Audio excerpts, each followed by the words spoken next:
Some of you this week have me rethinking trike safety, mobility, and even what makes us a tribe in the first place.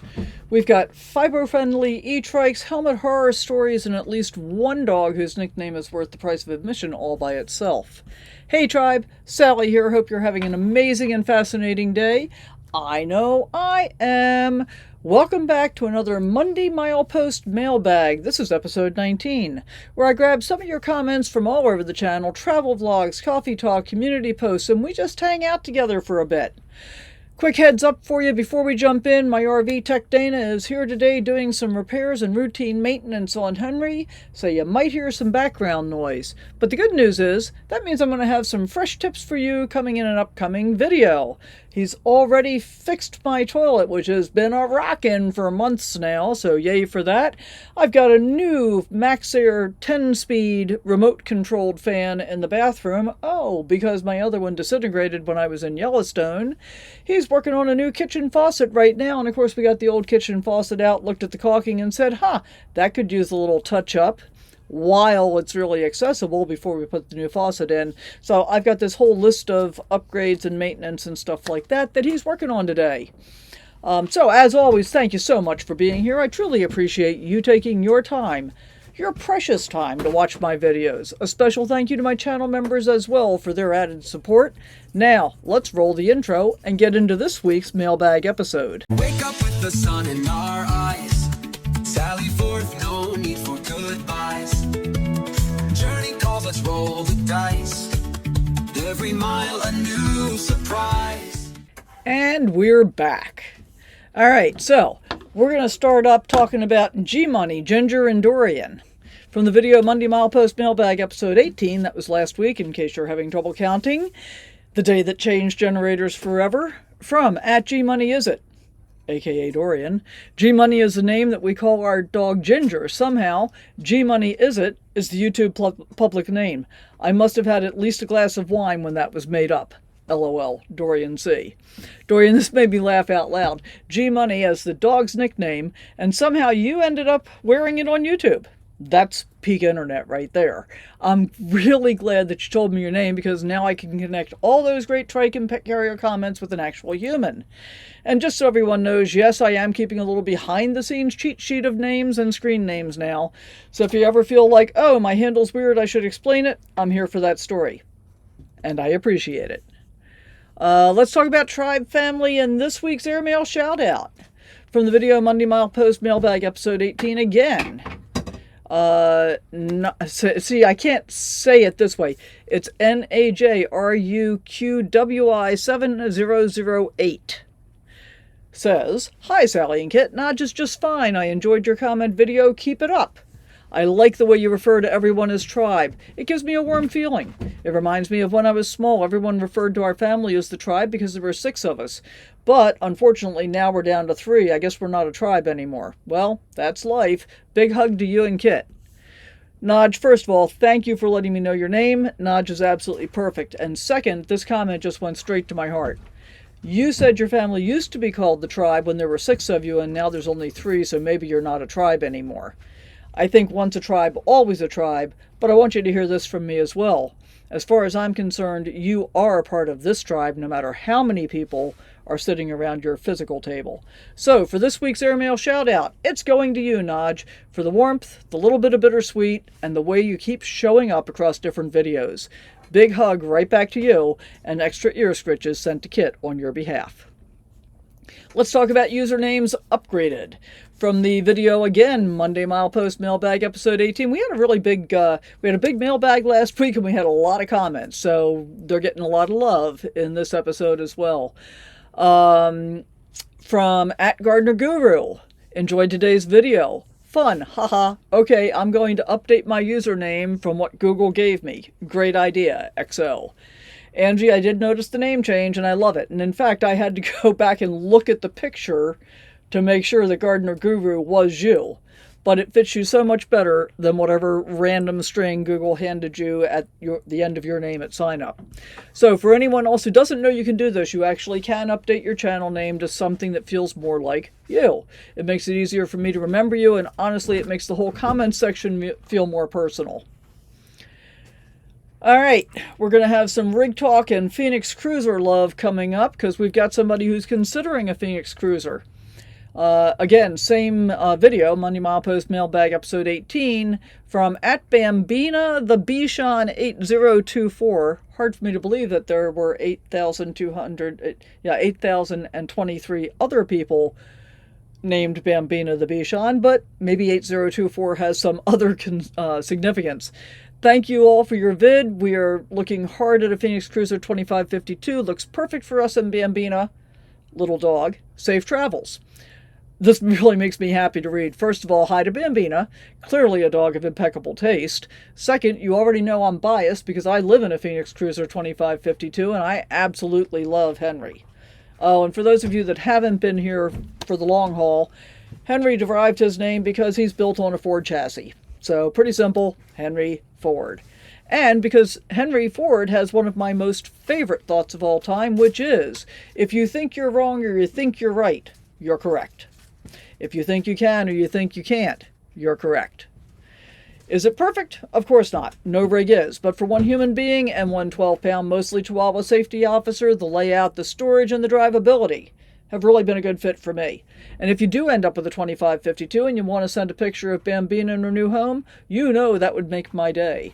And for those of you that don't know, you can always reach out to me by email. The email is on my main channel page, and starting with this video, it's going to start showing up in the description block down below, so you always have a place that's easy to get to for all of the links and stuff that help me out and help you out. We're going to talk some trike safety, accessibility, and desert reality issues. So y'all showed up big this week around safety, accessibility, and just how rough that desert concrete really is. We had a question about mobility issues in riding an e-trike that came in from Carolina RC3MB. From the video riding my new e-trike to the Quartzsite LTVA entrance, first impressions on real desert terrain. And Carolina says, great video and useful information. Do you think someone with mobility issues could ride the e-trike? Carolina, that's such an important question. The short answer is, it depends. And that's not me dodging, it's just that mobility issues cover a lot of territory. What I'd like to do is exactly what you suggested in your follow-up in my head. If you're comfortable sharing what kind of mobility limitation you're dealing with, if it's getting on and off, if it's standing balance, if it's range of motion, whatever the issue you think is, I can try and recreate that on camera and talk through what I'm noticing. That way it's not just theory, it's something that you can actually see and maybe make a better judgment on that basis. Let's talk flat slime and a real-world crash reminder. Same video, and this comes from Charlotte-CB. She says, with my older e-bike, I always start off with a full charge. My biggest fear is running out of battery, then having to pedal all the way home. My first time watching you, my first time watching you, thank you for that. If you have not already, put at least slime or flat out in your tires to minimize chances of flats due to sharp rocks, goat heads, and stickers. After 3 in my back tire, I put the Tannis armor liner in and slime in the front. No flats in the last 2 years. You would not believe the number of bikers in town who did not wear helmets, safety vests, or with traffic. Is that ride with traffic, maybe? I'm not quite sure. I had an accident 3 years ago on my e-bike. If I had not had a helmet, I would have had more than bruises on arms and knees and a black eye from my helmet hitting my nose. Wow. First of all, Charlotte, welcome. I'm glad this was your first video with me. Second, your comment is basically a mini safety clinic, and I love it. My electric trike actually shipped with slime pre-installed in the tires, which I really appreciate out here in goat head country. I haven't gone as far as liners yet, but your 3 flats in the backstory makes a compelling case. And that accident, yeah, that's the kind of thing my old safety engineer brain thinks about all the time.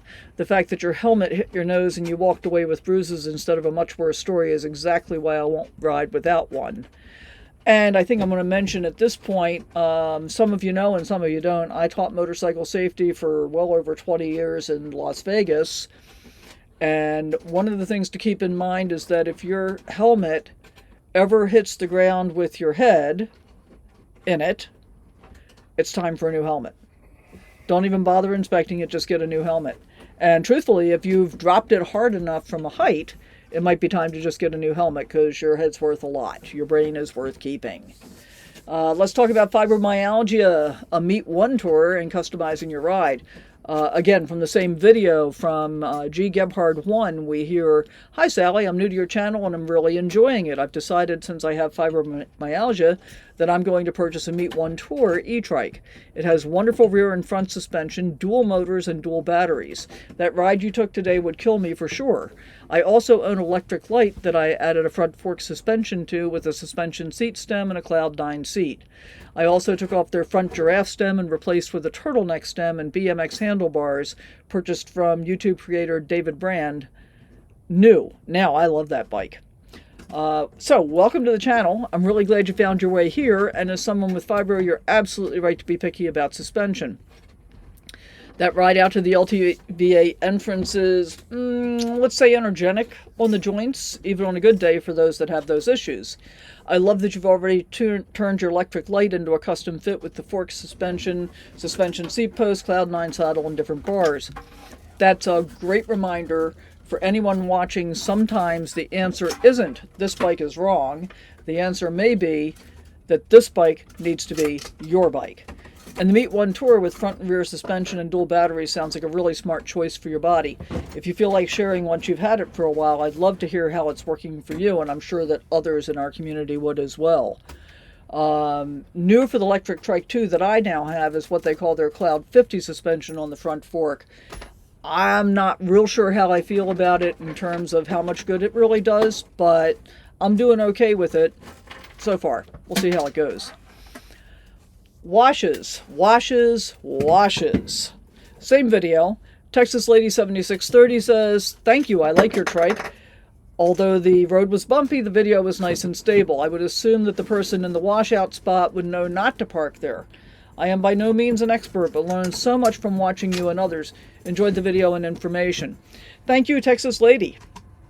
I'm glad the footage felt stable, even though my fillings were getting a bit of a workout on the desert concrete. And about that rig parked almost in the wash, you would think they'd know better, right? The wild thing is, this is the second year I've seen them in that exact same spot. After I got my LTVA pass and actually read all the rules, camping or parking in washes is specifically called out as a no-no. It is seriously a violation of the LTVA rules, and yet we see people doing it all the time.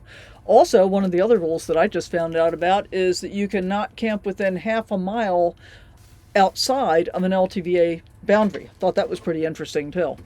So if anyone watching is new to Quartzsite or desert boondocking, washes are pretty in the daytime and pretty terrifying in the dark and when it rains. Why are they terrifying in the dark? That's where the critters live. And if you're walking too close to them, and especially if you're walking your small dog out there, we have heard about, I haven't seen it myself this year, but I've heard about coyotes coming out and chasing people and dogs. So, finish walking your dogs before it gets dark. Don't walk them near the washes. Don't park in the washes. Don't camp in the washes. Yada, yada, yada. You guys get the idea. All right, let's talk some helmet checks and paddle boards with big dogs. I think I'm about to repeat myself, but sometimes it needs to be. From the video Coffee Talk Live, Quartzsite meetup plans, e-trike ride, and Walmart shower. That was yesterday's live stream. Elizabeth X3E8C says, "Sally, please remind your tribe that if you have an accident on your bike or trike or anything where you hit your head with your helmet on, please inspect your helmet and replace it." We have blow-up paddle boards and really enjoy them. Can't recommend it enough. I have a Newfoundland Lab mix and an Australian Shepherd mix, and they love getting on the paddle boards with us. Hope you and your kit have a fantastic week. Elizabeth, this is such an important reminder. I said it already and I'm going to say it again. Just like a motorcycle helmet, once your bicycle or trike helmet has taken a hit, it's done its job and it's time for a new one. Even if you can't see the damage, that foam can be compromised, and your head's worth saving. And now I have this mental picture of a Newfie and an Aussie on a blow-up paddleboard living their absolute best lives. Kit's taking notes. Well, not literally, but, you know, if he had opposable thumbs, perhaps he would. I don't know how he'll ever make it to paddleboarding, but if we do, y'all will definitely see it. And if you're wondering why you're not seeing Kit today, it's back to the beginning where I mentioned that Dana is here working on my rig. Well, I thought it was in Dana's best interest and mine to have Kit go stay with Barb for a little while so that Dana can retain all his fingers to tighten all those nuts on my new faucet. So there's that. All right, let's talk wellness mobility and that 10-minute routine that I talked about yesterday. Again, this is from yesterday's Coffee Talk Live. And Dorothy Brumlow 8430 says, I'd enjoy seeing a video on mobility, flexibility, balance, etc. Dorothy, thank you for saying this so directly. I talked a bit in the Coffee Talk about how I'd let my morning yoga and stretching practice slide from when I first hit the road. And my ankles and my balance and flexibility have kindly reminded me that that was a bad idea. I've been playing with a simple 10-minute routine that I can actually do in Henry. No fancy studio, no big floor space, no special equipment, and the changes in just a week have really surprised me. I'm not promising an exact date, but I am committing to filming a very beginner-friendly mobility balance session that you can do in an RV, a sticks and bricks, or wherever you happen to be, and that anybody can do starting from where they are, no matter what shape they think themselves in at the moment. And I'll try to find an angle that doesn't embarrass me too much in the filming process. All right, let's talk about holidays, Thanksgiving, and catching up. So we got some bacon-powered belated holiday wishes from Gardener Guru, who says, Happy belated Thanksgiving, Sally. Snuggle hugs to Kit. Tell him we hope to meet up in the new year and bring him a treat. Bacon, bacon, XL. Angie, somehow we missed replying to this one last week, so I want to make sure it got the proper moment in the spotlight here. Belated Happy Thanksgiving right back to you. Kit heard the word bacon when I was talking a little while ago, and he started staring at the cabinet where the treats live, so thank you for that. I really do hope our paths cross in the new year, and if there's bacon involved, I suspect Kit will consider you his new favorite human. Let's talk about some new friends on the road. This starts from the video Quartzsite Season 2025-26, Episode 1, Boondocking Tips for Beginners You Need to Know.